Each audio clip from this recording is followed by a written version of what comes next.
হাসিনার পুনর্বাসন আওয়ামী লীগের পুনর্বাসনের প্রতি সারা বাংলাদেশের মানুষ রেড কার্ড দেখিয়ে দিয়েছে 5ই আগস্ট।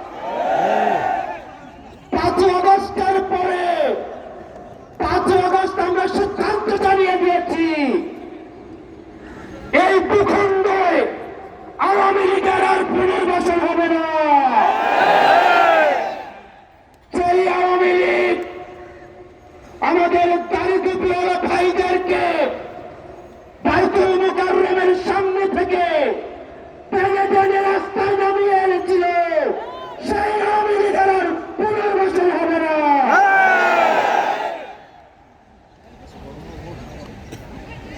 প্রিয় সংগ্রামী সহযোদ্ধা, অত্যন্ত পরিতাপের বিষয়, আজকে 8 মাস পরে এসে আমাদের দেশের অনেক রাজনৈতিক দল, অনেক রাজনীতিবিদ আমাদেরকে বারবার করে মনে করিয়ে দেয়